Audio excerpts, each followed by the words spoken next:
And at the end of it, when he left, obviously we were like, thank you. My sister-in-law had welled up because she was like, that was the most fantastic thing like I've ever seen.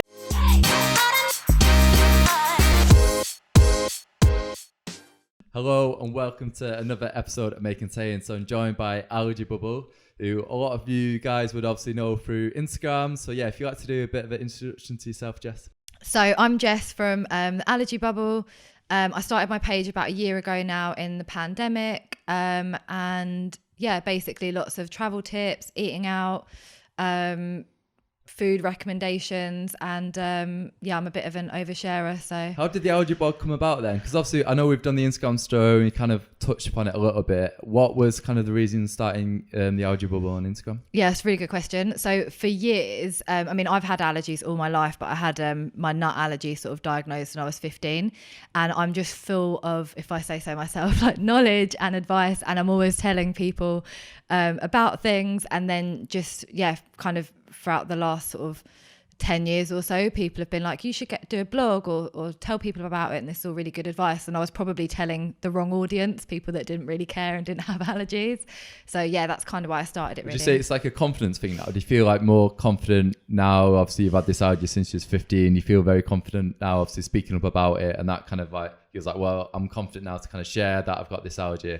I'm going to share it with people online. Yeah, I've definitely got more confident as I got older. But what I didn't expect from starting my account was that it would make me like uber confident to the point where, I don't know, I don't really hold back now. I've completely lost caring about what people think, and I'm really confident, and I really enjoy advocating, and it's become a very positive thing for me. Yeah, I was going to say for me, like, I think the massive thing was you just don't realize the reach you get, you know, when you kind of share your experience, like the effect it has on other people. Have you, I mean, I personally been like overwhelmed sometimes where you get mums reaching out to you or like teenagers and saying, oh my God, like this has made a massive difference. Did you kind of see that like the content you are producing is making a difference in the community? Yeah, 100%. I think I've said this to you before anyway. Like when I first started my account, I had no idea that there were others. Yeah. You felt like the only one. Yeah, yeah. And like you were one of the first people that reached out to me, and it was so lovely. And then, yeah, as the account's grown and I've been creating more content, like I don't mean this to sound cheesy, but if I'm having like a bit of a bad day and then I get a DM from someone and they're asking for advice or they're saying that something's genuinely helped them, it literally makes my day. Like it makes me feel so good, and that's been a really rewarding aspect that I didn't expect or set out to achieve, basically. Yeah. And we went for a coffee just before we got the podcast, because I know it's a bit like overwhelming to jump straight into a podcast, and like first time we're meeting each other as well. And we was kind of saying, obviously with the content, like we don't really plan it, do we? It's just like in the moment, or if something's happened or experiences happen. Usually for me, it's like midnight. I kind of write my content just before I go to sleep. So the next day I'm like, right, I want to talk about this. How do you kind of go about kind of creating your content? Yeah, I'm exactly the same. Like I don't plan anything. I mean, sometimes I'll be out and about and I have an idea and I jot it down in my notes, and then I'll sort of sit down and I'll spend like a good hour sometimes like hashing it out, but it'll be because something's happened that prompts me to want to share something, and it won't really be that like I want to talk about X, Y, and Z, and yeah, it would just sort of be like whatever comes to mind, and that tends to always kind of resonate well with people as well when it works that way, because I think it's very natural and genuine. It feels more genuine, doesn't it, when it's like from the heart rather than just putting a piece out of content just for the sake of it, kind of yeah thing. I was going to say, so you recently come back from Canada. I did. And I really wanted to talk about this because obviously I come back from Croatia and obviously went on holiday at a similar time with obviously COVID and everything. I just wanted to kind of talk about how was your experience. If we kind of go from obviously you flew business class. Yeah. How was that? Obviously, was it, because obviously business class sometimes do have nuts in the cabin. Like, did you kind of make them aware beforehand? How did you get on? Yeah, so this is kind of interesting for me, really. I mean, I have flown long haul. I'm half Canadian. I've gone to Canada a lot. I go to Florida a lot. So I've flown. 50% English. Yeah, my mum's Canadian. Yeah, so yeah, and we've I've had a house in Florida since I was little, so I'd often fly on my own out there, 10-hour flight. So I'd kind of got that down to a T with flying, but I'd always flown economy. Yeah. Whereas this time, I think the pandemic and like not really doing much for the last couple of years, I was like, I'm going to treat myself. We're going business class, you know. But I did have that fear of.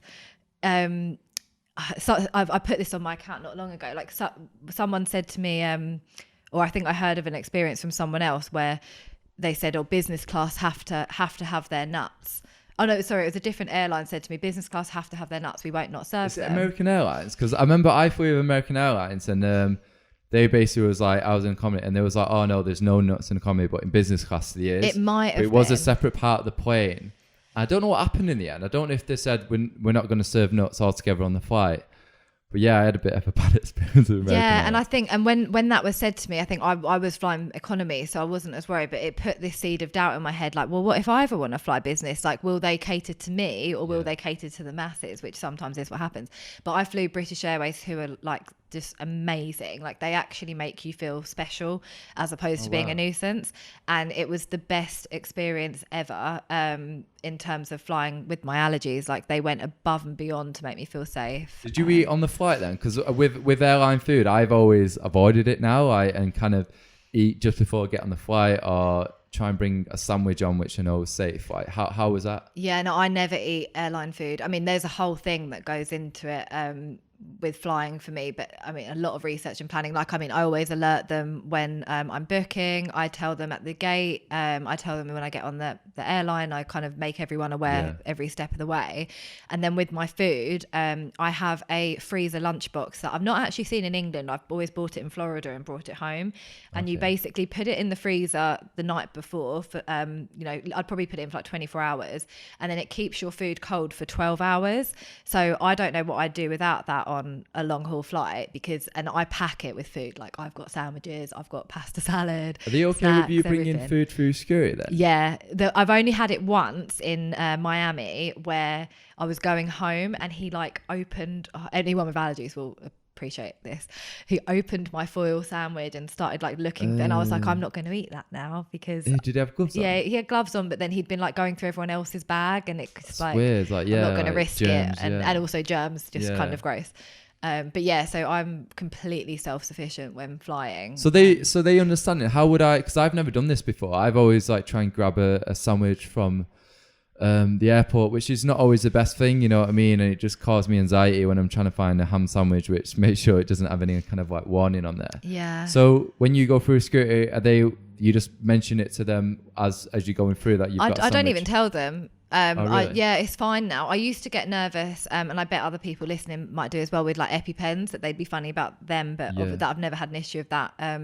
But no, they're totally fine, because it's freezer. It's not a liquid; it's frozen. So I think that's why it's okay. But I'm also so is this like just do you just get it from Amazon then? These freezer. I don't know. boxes? I mean, I got it in Florida from like a department store, but you might be able to. I've never seen them it's before. Called packet lunchbox. But lunchboxes, but yeah, because I'm gluten free as well, though, I'm even more limited. Yeah. So that's why, and as you said, like, you know, leaving it last minute at the airport is okay, but then it's extra stress and anxiety, and I'm all about calm. Well, that's what I mean when you're rushing for a flight as well. Yeah. Usually I just go to like Weatherspoons, and my allergies are all nuts, so I just grab a Funglish or something. But there's been times where I think last time I went to Croatia, I was like panicking, because then I knew it was going to be like a long flight, and I hadn't like eaten anything in the morning, and I was like, I've got to eat something. Yeah. So I think, and then I went to M&S and Boots or whoever, just trying to find the plain sandwich. Yeah. But even then, like, it puts you on edge, because obviously the tragedy what did happen to Natasha, like, and obviously same situation really. You're just rushing to get on the plane, and you grab a sandwich and you check the label and thinking it's going to be safe. And it's a shame, because we shouldn't have to feel like that. We should feel confident in what we're buying. But I mean, that's where Natasha's law is fantastic. That gives people that extra reassurance and confidence. But yeah, just for me, like in the past, knowing that I've kind of prepared it, and knowing exactly what's in it, I just get that extra peace of mind, really. I was going to ask, like, do you wipe down like the surface then when you get on a plane? Like, because I've never done this before, and then you should. Yeah, and I did that whole like Instagram post. Yeah. And it really scared me. I literally like fell asleep, put kind of like, you know, the airline, you've got the trays, put the tray down. Literally like slept on the tray where my like head's like between my arms. Literally woke up, and it was literally about half an hour, 40 minutes before we was going to land, with like one hive on my arm. And I kind of turned around to my girlfriend, and I was like, oh shit, like what, like where's this come from? And I was like, I've not eaten anything. Then literally like within like minutes, like my whole arm was like covering That's so hives. scary. And it honestly, like really like shook me up. I've never felt that shook up in a long time. And I went to the back of the plane, and luckily, like, she had allergies as well. And I was really honest on the post. I was like, I didn't have my antihistamine with. I had my EpiPens with me, but I didn't have the antihistamine because I was just in such a rush in the morning, and obviously it was the whole COVID, and I knew I had to do a test, and then we got thinking about COVID plus allergies is a lot. It's a bit overwhelming, isn't it? Because I remember getting to the flight as well, and there was literally like, oh, you've not filled out this form. You need to book a test before you get back to England, and it's a lot to manage. But I think when I watched that post, I did really feel for you, and I think you beat yourself up quite a lot about it. I think it's really important not to, because all these things that I'm sharing with you, I wasn't like this. I wasn't as prepared my whole life. It's because every time I travel, I learn something new. So I never used to wipe down my seat, but then I learned why you should. And like, you know, I think I went on a plane and there was like something that I didn't know if it was nuts or it was like crumbs or whatever, and then that made me think I should wipe down my seat. So what I actually do is pre-board. So with a nut allergy or any allergy, you're allowed to pre-board so that you've got extra time to wipe down your seat. So you just make them aware beforehand. It does. Do you ring up, or is it over? No, I just tell them. I do ring up to tell them about my allergy, but in from experience, I get to the desk to check in and it's not on the thing, and then they actually, what they did the last couple times is they print me a new boarding card when I check in, and it actually says nut allergy on the boarding card. So that's like an extra bit of makes it feel more like taken care of, I guess. But I wiped down the seat. It did take me longer to wipe down the seat in business. I was sweating. not that I'm complaining. There's a difference in business class is literally like where it's like declines and it's like a bed. This was amazing. It was also like a little COVID safe pod, to be honest, because it had a little door and but I was wiping down everything. But what's funny now is because everyone's wiping everything down, I'm not the odd one out. Yeah, so it in feels the past, like normal now. Yeah, I used to have people stare at me and I just stare right back, like wiping my seat, and they probably think it's germs, but sometimes I use that as an opportunity to educate people. And then the other thing I do as well is I mean, as soon as I step foot on the plane, I tell the flight attendants, but then as people come on, I mean, I'm a friendly person anyway, I chat to people, but I'll sort of start a conversation and then I say, oh, just so you know, I've got a really serious nut allergy. You haven't got any nuts today, have you? That sort of thing. And then just soften it. When I was coming back from Croatia, the whole announcement, and there was like, and you could hear some girls talking about it, but I couldn't exactly hear what they were saying, but it put me a bit on edge. About your allergy? Yeah, they mentioned about nuts. And I don't know exactly what was said now, but I remember I actually got up and turned around to him and was like, oh, I've done that. I'm the one with the allergy. And I was like, I just want to make you aware. I obviously heard you talking about it. It's very, very serious. And just make sure not to eat nuts. And honestly, I think there was a bit took back a little bit. And there was like, oh, no, it's fine. We're definitely not going to eat nuts. But I think it's just like, just being like, that's the right when thing you hear to do. someone, because that's what I mean. They could be joking about it and be like, oh, I'm going to eat this nut bar, but then you don't know, so it's always best to address them. Yeah, and I think when you did spot on, and it's also I approach things with I'm very calm and I'll be very nice, and I come from like an educational point of view, and I don't expect everyone to understand. But once I've told them this is what it is, then I do expect them to put the nuts away. That's right, because I've been on a train before where like someone turned around and was like, well, can I not just eat this? And I was like, well, no. I was like, you can kill me. Like, you literally like sat behind me, and she was like, well, can you move somewhere else? I was like, no. Why should I? I was like, no. And I was like, it's a pap train. I was like, my allergy is really serious. I was like, if you eat that, you could potentially kill me. Yeah. And you have to like address it in such a like assertive way where they kind of turn around and then understand it. But I used to really struggle with that though. Like in those situations, even when people were nice, I'd feel very I don't know the word, like I guess maybe a bit insecure about it. And I used to sort of worry about it after, like, oh, should I have said that? Did I look weird? And I really don't have that anymore. I'm such an overthinker. Yeah, so am I. But with the allergy thing now, like, I think it's just about owning it, and it's your life at the end of the day. And I think having the community on Instagram where there's so many other people makes you really feel like it's not just you. So I really wanted to ask you about, obviously, Canada. Obviously, I want to ask you about, obviously, your experience there. I know you met up with Amanda, which we'll kind of get to as well. But yeah, how was your experience going to Canada with an allergy? Yeah, Yeah. So, as I mentioned, like I'm half Canadian, so I've been to Canada like, I don't know, over 10 times since I was a baby. So it's home from home. And I think after the pandemic as well, like I was so desperate to go and see my family. I've got more family there than I do in England, and friends as well. So I never have the worry of my allergies in Canada. They're probably like one of the best countries for it. And the hotel we stayed at, the Four Seasons, and they were like absolutely fantastic. And I spoke to them like extensively before, and they were getting everything ready. So I had like no worries really about food on the trip. So how was Four Seasons? I know we did this whole post where you kind of spoke about your experience at Four Seasons and a satellite kitchen, which I knew nothing about. I think it surprised a lot of people in the community. Can we talk about the satellite kitchen? It was so, yeah. Do you know what? So I rang them before we went out there, and I spoke to the food director, and he basically was like, so yeah, and I was going like, oh, I'm really allergic, and it has to be all completely separate, no cross contamination. And he was just sort of like, yep, like totally get it. We deal with this a lot, and we actually have for a small fee. I mean, I think it was like 20 quid extra a day or something. And if you think about what you'd pay for, it might have been a bit more, I'm not sure. Peace of mind as well. But who cares? And like, if you can afford it, then it is for peace of mind. And I think to add on breakfast the next day was like 50 quid. So although I'd still be paying for breakfast, it was a bit of a no-brainer just to not have to worry at all.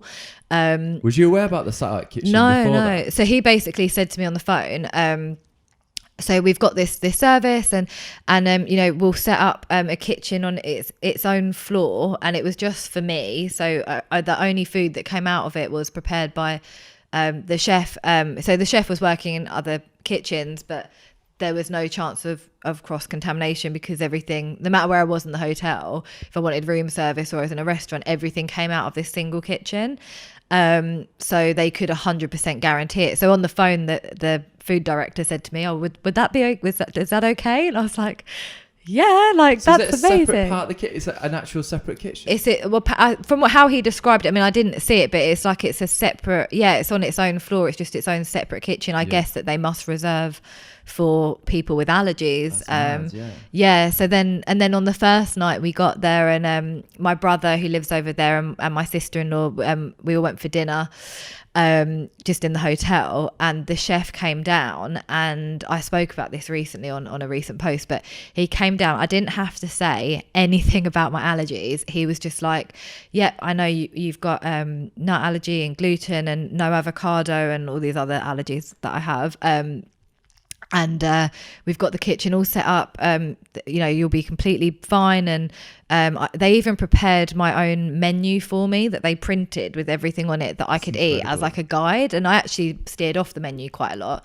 And we'd have a chat about what I was going to eat. But anyway, he did this whole sort of speech about how what they'd sort of prepared for me, and at the end of it, when he left, obviously we were like, thank you. My sister-in-law welled up because she was like, that was the most fantastic thing like I've ever seen. And it was a bit emotional, because it was just so nice to know that you're being taken care of, and like to feel a bit spoiled as well, it was just nice. So was this including desserts as well? Like, could you do you know what? That's so fun. I didn't even eat dessert. I ate so much. They did have dessert on the menu, but I did eat dessert at a restaurant out, but I didn't there.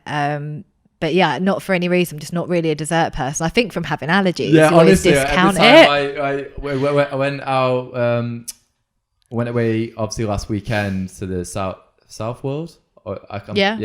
And my friends all like cooked for me, and like they was like, Dan, like we've been trying to find like nut-free desserts and we couldn't find any. Like, it's hard. And I was like, oh, I'm fine with just ice cream. I was like, even I never eat desserts as well, because there's always like that risk. But I was gonna say what you mentioned there. Like I've had the same experience, but on cruise ships. So every now and then, like my parents like go away on a cruise ship. So this is like going back like 3-4 years, but there's like, oh Dan, like do you want to come with us? And I was like, yeah, free holiday with a family. Yeah, definitely. And they basically like went away, and we was on this cruise ship, and the same thing, like the head chef come over and was like, oh, so we've heard you got allergies, here's a separate allergy menu. Oh really? Yeah. That's good. And they brought out a different menu for the night before. So every time we got there, it's like, this is going to be the menu for tomorrow.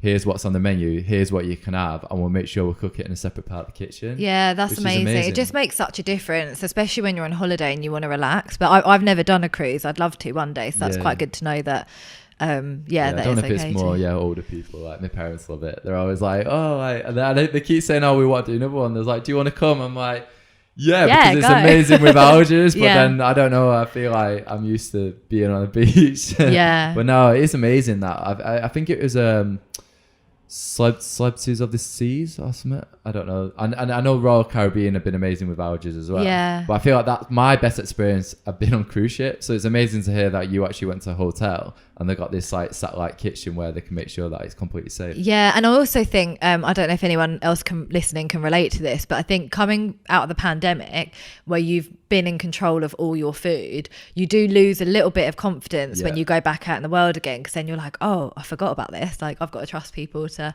cook my food. And just to have that experience and peace of mind, as I've said, it was fantastic, really. Very lucky. And then you met Amanda as well. I did, Everyday Allergen Free. I mean, so how nice. was that? Because obviously, I know she's absolutely massive, obviously, in the community and the work what she's done as well. So how was it kind of meeting up with Amanda? I was so excited. I mean, I'm so glad we got to meet her. The trip was crazy because I went for a wedding and we were basically go. I had like 1 10-minute nap on this whole trip. So it was towards the end of the trip, I was like, I have to see Amanda. Yeah. And bless her, she came to the hotel. And we just sat outside, and it's like meeting you today though. You just, because we've all connected and we obviously know we get on, when you meet in real life, it just feels like you've met them before and like an old friend, and we just were chatting about kind of all things allergies and Canada and the wedding. She's such a lovely person, but it just felt like I'd known her for ages. I know you said that to me before when you met me. I feel like I've known you. You just go straight into it, don't you? Yeah, it feels quite natural when you see, because you see someone's face like the day, or you see a piece of a post or a video. So when you actually meet them in person, it feels quite normal. Are you going to the Allergy Free From show in Birmingham? I'm not. I was hoping to go to the one in London, but obviously it got postponed. But not the Birmingham one. Yeah, I can't wait, because it's such a good experience. Because it's so weird when you see all these people like in person. And then, you see them all on social media. Then when you actually like meet them in person, or sometimes like people be like, oh, like Dan, and then you look at him like, I know the face, but I don't know from where. But it's amazing, obviously, to meet everyone in the community. Yeah, and it's cool as well. Like for me, starting it in the pandemic, where you couldn't actually go out and meet people, and then coming out of it and having like actual like friends off the back of it is just amazing, really.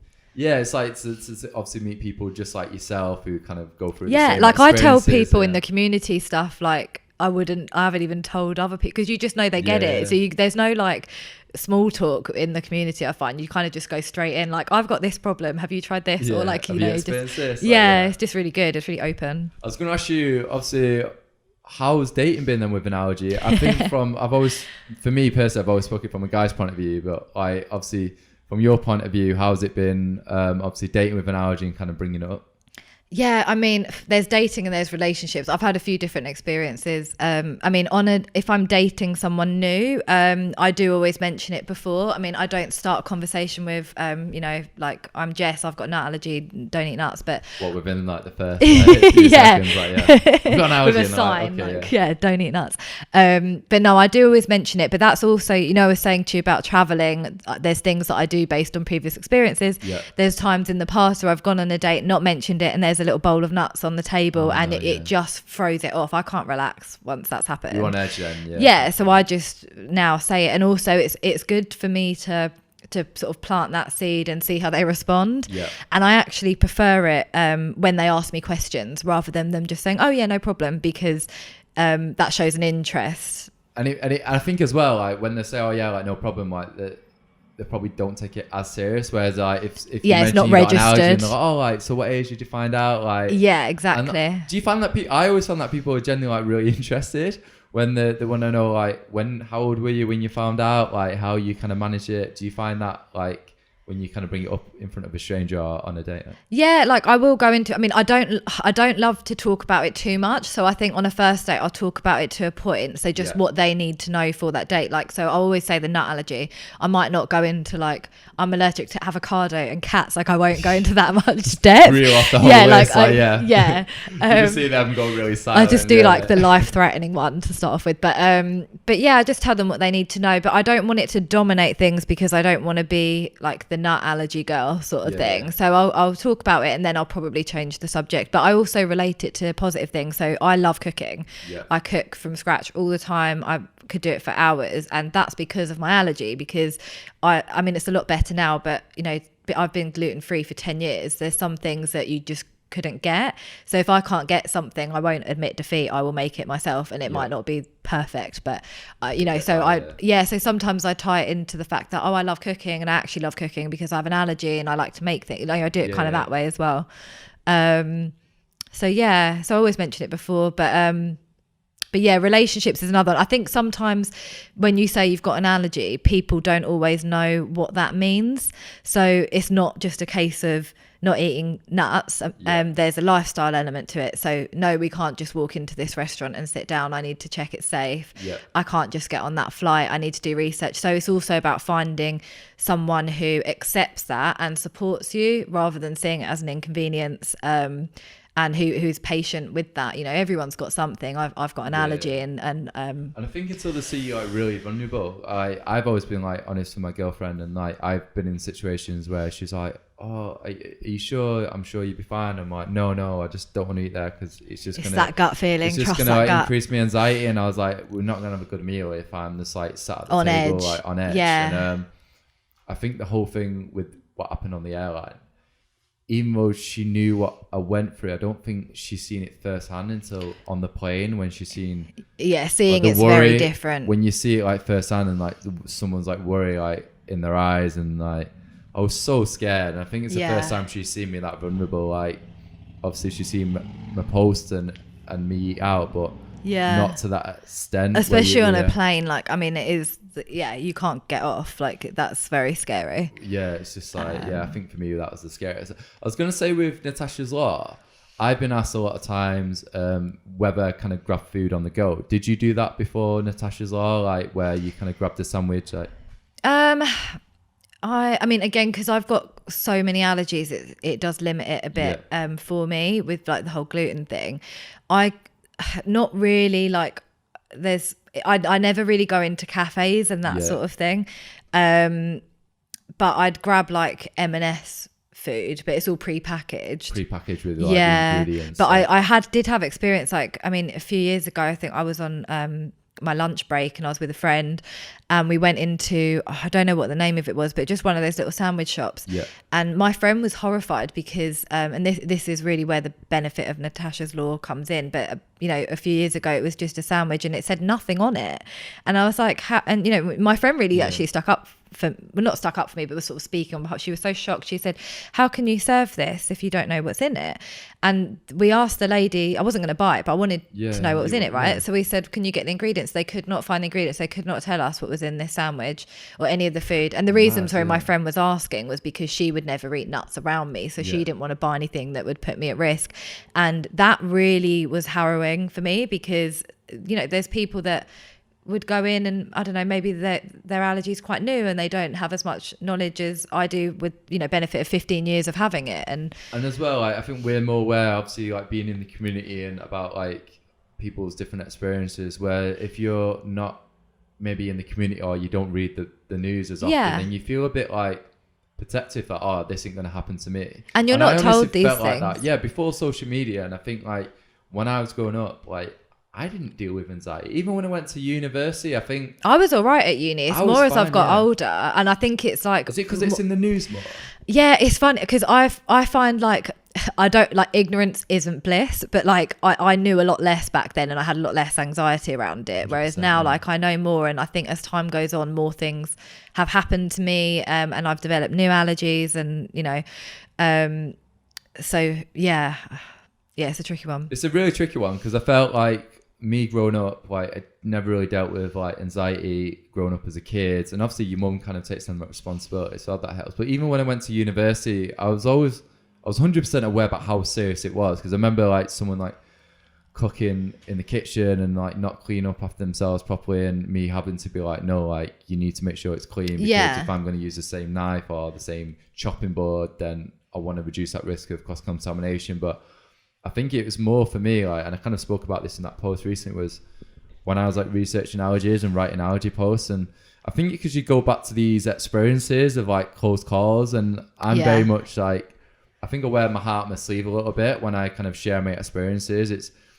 like, I don't know, like the emotions come back, whereas like some people can talk about it and be like, I know, I'm the same this as you. happened to me. Yeah, I feel like I'm whereas, there like, sometimes again. like I'll talk about something and then the whole emotions come back of how I felt during that time, kind of thing. But yeah, I think for me it's just like constantly reading about it, and it's always negative in it. There's very few kind of like positive allergy stories. Yeah, and you're never going to hear about those. But I think the news, I mean, in general, is important to kind of limit, and also in terms of like researching things. Like I think research is good, but then I think it comes to a point where if you're doing it every day, it's probably just going to feed that anxiety sort of thing. And that's what I think is amazing, obviously, with the Allergy Bubble. Like the way you talk about allergies is like, number one, it's personal, and I think that's so important, like because you resonate with it. And I think there's some types of content, I know everyone talks about it in their own way. There's some content which doesn't always resonate with me, but I think with yours it feels very personal, authentic, but it's positive as well. And I think that's amazing, obviously, to kind of share them positive experiences, to kind of show mums out there that you can still have absolutely have multiple allergies and still, like I said, go abroad or go to Canada or eat out, or I mean, you're going out tonight, aren't you? After this podcast, you're going to Soho House, and I know they're amazing with allergies. Have you been there before? I've not for eating, I've been for drinks, and Shoreditch House quite a lot. But what was actually, I was saying this to my friend before I came, because I haven't actually read reviews on Today, which is something I always do. But the reason I didn't was because I spoke to you, because you ate there, so I knew they were fine with nuts. So that review for me has more legs than anything. And then I have another friend who used to work there who is gluten free. So for the gluten, I went to him, and he was like, they're fantastic. And I did ring them and speak to them directly, and they completely got it.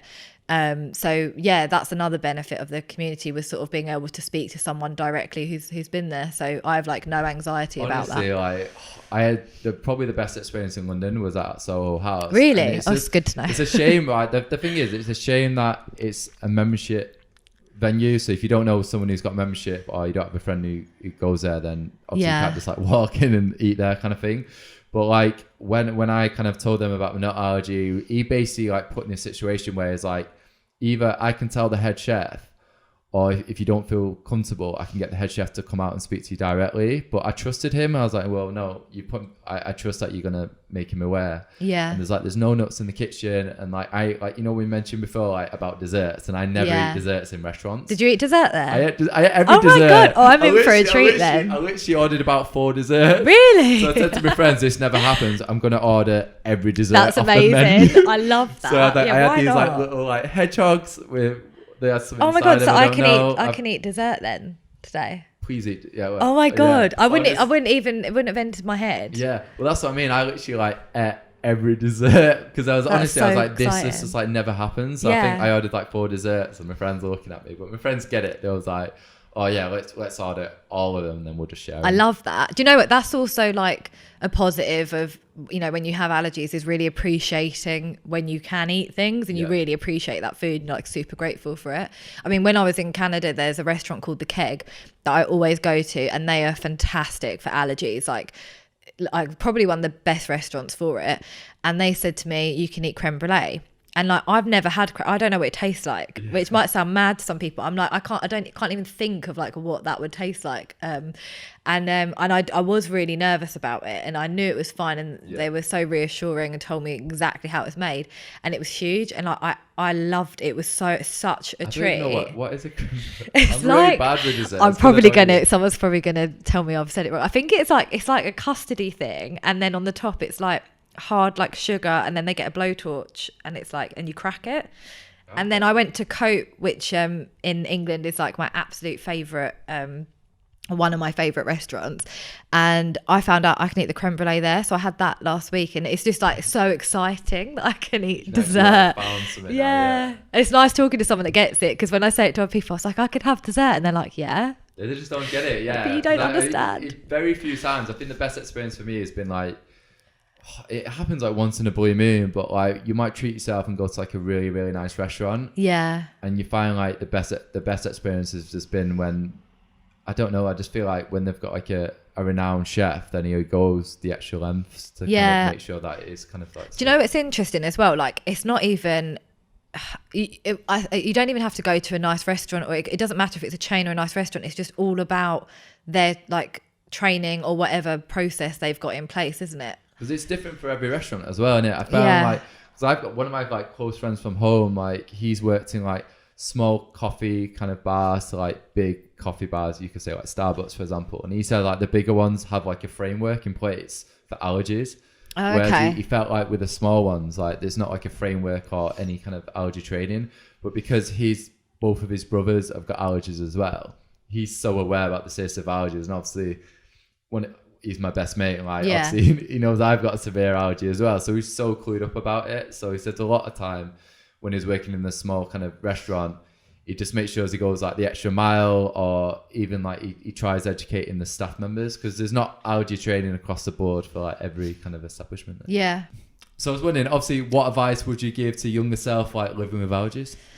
Yes, that's a really good question. Probably I'd give myself quite a lot of advice. I used to waste a lot of time sort of worrying about what other people think. And I just think, you know, most people are worried about what's going on in their world, and they're not really worried about the thing you said about your allergies a few days ago. And I think just kind of like being more confident and owning it, and also looking at situations differently. So sometimes, you know, if I'm in a situation where I need to bring up my allergies, it's about bringing it up and as a chance to educate others and in like a positive way. And I think the main thing, I mean, I was so bad for this. I used to say sorry all the time about my allergies. Yeah. And like, you know, sorry to be a pain, or I don't know, I'm sorry that you can't open that bag of nuts. And I think when you start off by saying sorry, sometimes it makes the other person, you know, subconsciously feel like you've got something to apologize for, and then you don't always get the response that you hope for, and then that kind of creates an awkward situation. So now I kind of, when I'm talking about my allergies, I always say I'm very clear and polite and friendly about it. But I didn't used to be like that. And I think I used to waste a lot of time over apologizing and worrying. And where's that come from? Is that come from age, and as you got older, you just felt more confident to kind of embody it, and like you said, not always feel, not obviously sat in the conversation saying, sorry, I've got allergy, and rather kind of rephrasing it and be like, oh no, I've got an allergy. Can you make sure that it's safe? I think it's as I've got older, but also like I got to a point where I'm like, it's like a light bulb. I'm like, why am I apologizing for something I can't control? Like, no one should ever apologize for any chronic condition that is out of their control. Like, it makes no sense. What, you know, you shouldn't have to apologize for that. And I really don't want to, like, you know, I hate the whole like turning 30 thing, but I did turn 30 and genuinely just stopped caring what people thought was more. But the main thing has been starting my account, and that's something I didn't expect to get. My account was all about when I started, I wanted to help others and you know, share my experiences, and genuinely, if I helped one person, I know that sounds so cheesy, but that was why I started it. And the kind of happy accident from starting my account was the confidence it gave me by connecting with people like yourself and everyone else in the community, and the responses that I've got. So yeah, that's probably been the main thing. I think that's so important, like even if it's just helping one person. And like you said, oh, it could sound as cheesy as it is, but there's been times where I've got like just like pull myself back in and just be like, you know what, if it just helps one person, then, you know what I mean, and then it's made a difference. That's why I share. And I think because I think like sometimes like I don't know, like I always overthink. Like I think like recently I found that like I think the bigger audience you get, the more you overthink what type of content you put out. And it drives me, honestly, it's been driving me insane like the last like couple of months, because I just feel like there's a pressure which is there, which wasn't before, which is as weird as it sounds. Like, there's a few I'm like, times I don't want to upset people, but then again, I'm like, well, this is my experience, and like, you can't please everyone all the time. But there's a couple times I've posted things and I've got a few messages back, and they've actually interpreted it differently from what I meant. And then that's when I started sort of thinking, oh God, there's actually people here. And like, even like, I mean, I did change briefly to a creator account on Instagram, and it made it feel so serious. I like that it's like my little community. Because I remember we've kind of spoke about this off camera, and like, because it's weird then it starts giving you like insights, and like, you're like, oh no, I'm just doing this because I'm passionate about it, and exactly, like telling you what time to post and that kind of stuff. But I just want to say thank you so much for coming on the podcast. If anyone wants to kind of follow you on kind of Instagram, your Instagram handle, is it ALLERGYBUBBLE? ALLERGYBUBBLE. Where did that name come about, by the way? I don't know, I just thought of it because sometimes I feel like like I should live in a little bubble because I have so many allergies. It's so interesting It's when my you little go allergy through like bubble. the different accounts, because everyone's got all the like the different like names and It was stuff. hard Like, to yeah. think of a name though. I didn't know your first name for months. No one did. I did a poll on my account that was like, do you know what my first name is? And like half the people were like, nope. It's so funny. You should have done a poll like, what do you think my name is? Like telling yeah. everyone all about my health and my life, but I didn't actually say what my name was. It's mad, isn't it? Because that's what I mean. Like, because sometimes like I know people just by like their actual like, handle, but not their actual Their first name, name. And then you feel really rude if you meet them in person. You're like, oh, you're the person from this account, but I Yeah, actually don't what's know your name? But no, thanks for having me on though. Like it's amazing. And I was saying to you like off camera earlier, I can't believe I started my account a year ago. So nervous to start it and not knowing the response I'd got, and now to be like chatting about these things on a podcast and to meet yourself as well, because we wouldn't have met if you obviously didn't set up the Allergy page as well. So yeah, it's amazing to kind of reach out to yourself. And like we were saying before, I think off camera, like I really resonated with your type of content, and I know we did the Instagram live, which went really well. So I thought it'd be great to obviously meet up with you in person, and hopefully everyone kind of really resonates with this podcast, and excited to kind of share it. So yeah, it'll be out on Spotify, iTunes, and it'll be on clips on YouTube as well as Instagram. But yeah, thank you. Cool, thanks.